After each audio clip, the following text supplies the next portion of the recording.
اگر عدالت کے قاضی ہو اور پنچایت کے منصف ہو ثالث انصاف کرنے والا تو کعبے میں آؤ، نور آفتاب سے پہلے داخل ہونے والے ثالث کو دیکھو جو حجر اسود کو کعبے کے کونے میں نصب کر رہا ہے۔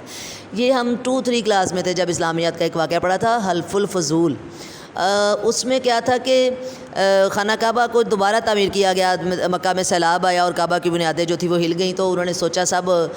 جو سرداران قریش تھے، ظاہر ہے وہ مجاور تھے خانہ کعبہ کے، تو انہوں نے کہا جس کی دوبارہ جو ہے وہ تعمیر کرتے ہیں۔ تو ساری کعبہ کی تعمیر ہو گئی، لیکن حجر اسود کو نصب کرنے کا جب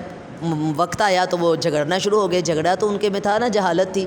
تو اتنا جھگڑا طوالت پکڑ گیا کہ یہ فیصلہ ہی نہیں ہو رہا تھا کہ اب کیسے اس کا حل سوچا جائے۔ تو پھر آپ صلی اللہ علیہ وسلم، یہ بعثت سے پہلے کی بات ہے، نبوت کے اقرار اور اعلان سے پہلے کی بات ہے،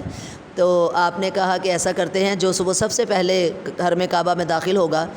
اس کا وہ جو ہے وہ حجر اسود کو نصب کرے گا۔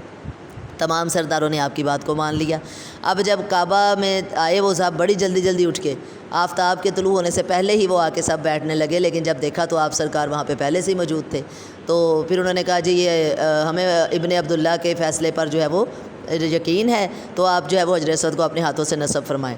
آپ نے پھر دیکھے کتنا اچھا ایک طریقہ اختیار کیا، یعنی سرداران نے اجازت دے دیا کہ ہم اب آپ کے فیصلے کو مانتے ہیں۔ آپ نے کیا کیا، ایک چادر بچھائی، اس میں حجر اسود کو رکھا اور تمام سرداروں سے کہا کہ اس چادر کے کونوں کو پکڑ کر اٹھاؤ، بلند کرو، اور سب نے پکڑ کر بلند کیا، اتنا بلند کیا کہ وہ اس جگہ پہ کے برابر آ گیا جہاں پر حجر اسود کو نصب کرنا تھا۔ تو پھر آپ صلی اللہ علیہ وسلم نے اپنے دست مبارک سے، اپنے دست اقدس سے وہ پتھر پکڑ کر اس جگہ پر نصب کیا جہاں آج بھی وہ نصب ہے۔ تو یہ ہے فیصلہ کرنے کا اچھا انداز، سب کی پارٹیسپیشن بھی ہو گئی اور حجر اسود بھی آپ کے ہاتھوں سے نصب ہوا اور تمام قبائل جو تھے وہ اس میں شریک بھی ہو گئے۔ اس لیے اگر آپ نے اچھا فیصلہ کرنا سیکھنا ہے تو اس منصف سے سیکھو جس نے حجر اسود کو کعبے کے کونے میں لگایا۔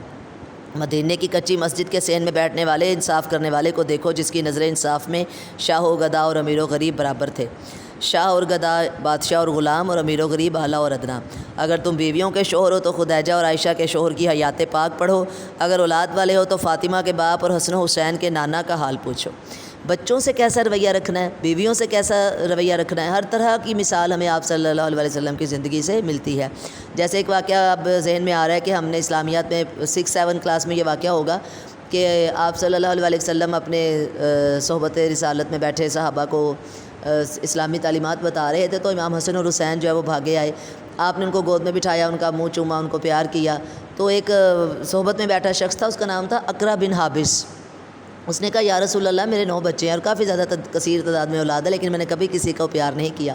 تو آپ نے کہا اللہ نے تیرے دل پہ مہر لگا دیا تو میں اس کا کیا کروں، کیونکہ یہ بچے تو جنت کے پھول ہیں، تم ان سے محبت کرو، تمہارے دل میں نرمی پیدا ہوگی، شفقت آئے گی، اور اسی شفقت اور نرمی سے تمہیں دوسرے رشتوں کے ساتھ بھی اچھے طریقے سے زندگی گزارنے کا ڈھنگ آ جائے گا۔ تو یہ ہے کہ غرض تم جو کوئی بھی ہو، کسی بھی حال میں ہو، تمہاری زندگی کے لیے جو ایک اعلیٰ